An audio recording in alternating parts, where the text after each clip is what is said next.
Well, before you get to enjoy the physical changes that come with weight loss, you often need a mental makeover. News 4's An Yang explains how it could all start with you being kind to yourself. The new year has a lot of people rethinking their health and fitness, whether it's for a New Year's resolution or a lifestyle change. Weight loss is at the top of the list for goals for many people, but registered dietitian, nutritionist Rebecca Scritchfield is out with a new book that says you shouldn't ever have to diet again, which is fascinating. Rebecca, thanks for joining us. Thank you for having me. So you are out with a new book called Body Kindness. What are you trying to communicate? What's your message with this book?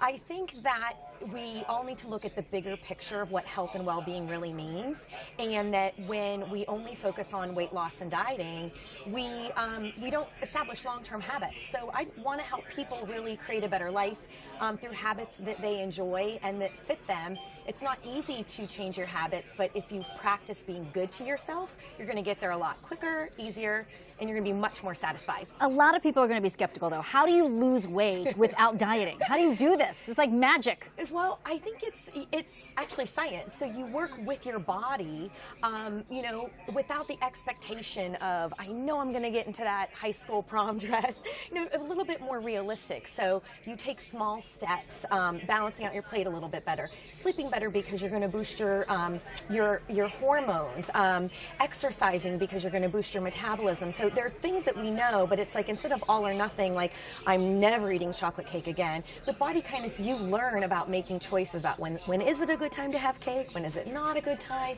and you build self-control habits. And there's a sense of trust and confidence that you don't need anyone else's rules. You set your own rules, and you're just much more satisfied with the results. Really interesting. And I love this whole concept of body kindness because it makes total sense in theory, but really hard to put in practice. How do we do this? And how are we kinder to ourselves? Because we can be critical, especially women. Absolutely. Number one, you've got to be your own best friend. And if you call a truce with whatever mistakes you've made in the past, we all have an inner critic that we can be our harshest critics, where they're never satisfied.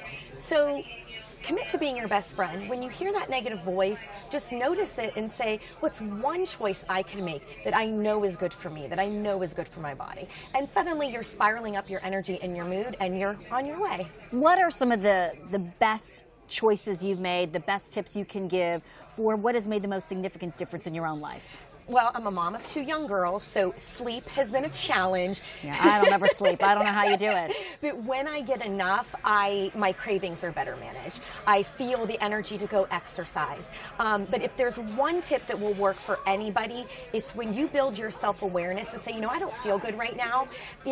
Cookies aren't going to make it better. Alcohol's not going to make it better. But sleep may, a quick walk, or just reminiscing on the good things that you do have in your life. A little bit of gratitude helps prevent these sort of downward spirals to where it tends to lead to self-sabotage. Instead, we want to spiral up.